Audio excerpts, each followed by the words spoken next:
Hello friends, મુદ્રિકાસ કુકમાં સ્વાગત છે તમારું। આજે હું તમારી સાથે શેર કરીશ એકદમ નવું શિંગદાણાનું શાક। આ શાક તમે આખું વર્ષ ગમે ત્યારે બનાવી શકો છો અને ઘરમાં કંઈ શાકભાજી ન હોય ત્યારે તમે આ શાક સહેલાઈથી બનાવી શકો છો। આ શાક એકદમ ઓછી વસ્તુમાંથી અને ફટાફટ બની જાય છે। તો ચાલો એકદમ નવું શિંગદાણાનું શાક બનાવવાનું શરૂ કરીએ।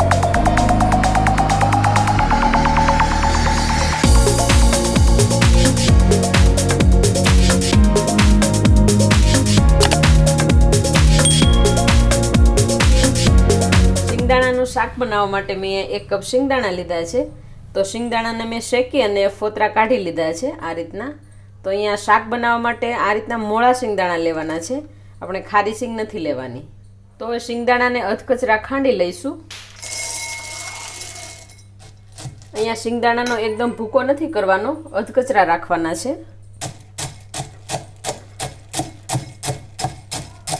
શિંગદાણાને આ રીતના ખાંડી લીધા છે અધકચરા। તો હવે મસાલો તૈયાર કરીશું। મસાલો તૈયાર કરવા માટે મેં આ 4 મોટી ચમચી દહીં લીધું છે। તો દહીંની અંદર મસાલા એડ કરીશું। તો મસાલામાં અડધી ચમચી હળદર, અડધી ચમચી ધાણા જીરું પાવડર, 1 મોટી ચમચી લાલ મરચું, અડધી ચમચી કશ્મીરી લાલ મરચું અને 1 ચમચી કસૂરી મેથી એડ કરીશું। કસૂરી મેથીનો સ્વાદ આની અંદર એકદમ સરસ આવે છે। અડધી ચમચીથી ઓછો ગરમ મસાલો। હવે બધા મસાલાને મિક્સ કરી લઈશું।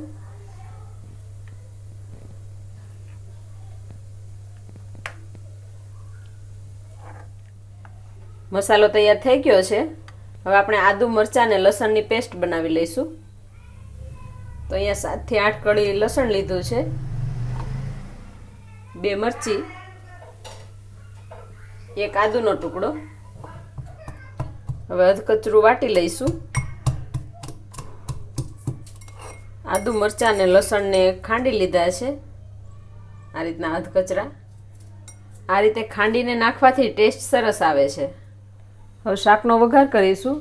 તો તેના માટે 3 મોટી ચમચી જેટલું તેલ એડ કરીશું પેનની અંદર। તેલ ગરમ થઈ ગયું છે, 1 ચમચી રાઈ એડ કરીશું,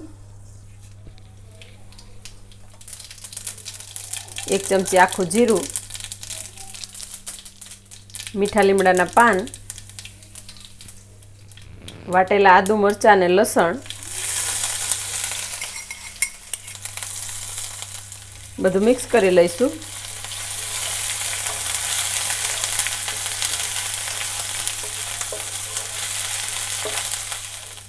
ઝીણી કાપેલી ડુંગળી એડ કરીશું। તો મેં અહીંયા 1 ડુંગળીને આ રીતે ઝીણી સમારી લીધી છે।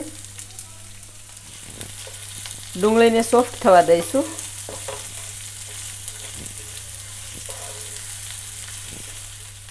ડુંગળી સોફ્ટ થઈ ગઈ છે। હવે ટમેટાની પ્યુરી એડ કરીશું। તો મેં આ મીડિયમ સાઇઝના 3 ટમેટાને આ રીતે પ્યુરી બનાવી લીધી છે, એ એડ કરીશું। મિક્સ કરી લઈશું।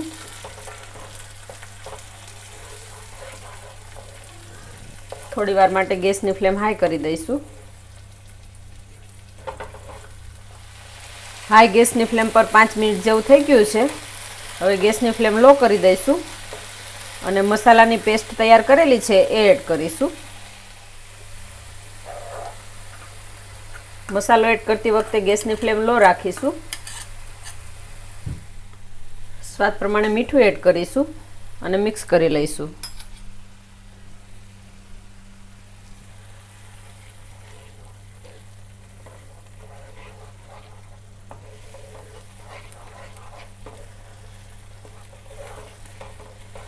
મસાલો મિક્સ થઈ ગયો છે। હવે મસાલાને થોડી વાર પાકવા દઈશું। મસાલો પાકી ગયો છે અને તેલ પણ છૂટું પડી ગયું છે। હવે પાણી એડ કરીશું। તો મેં અહીંયા 1 કપ પાણી લીધું છે, તમારે જે પ્રમાણે ગ્રેવી રાખવી હોય એ પ્રમાણે પાણી એડ કરી શકો।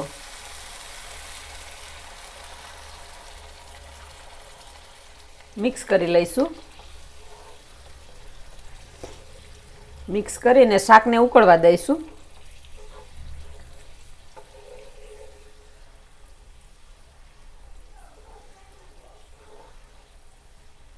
શાક ઉકળી ગયું છે. હવે ખાંડેલા શિંગદાણા એડ કરીશું.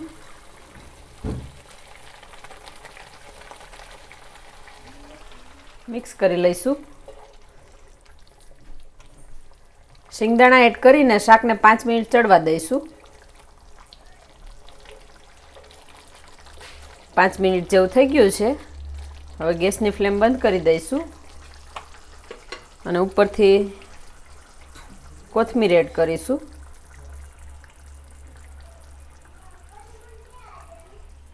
શિંગદાણાનું શાક બનીને તૈયાર થઈ ગયું છે. આ શાકને તમે રોટલી સાથે કે ભાખરી સાથે સર્વ કરી શકો અને રોટલા સાથે પણ આ શાક સરસ લાગે.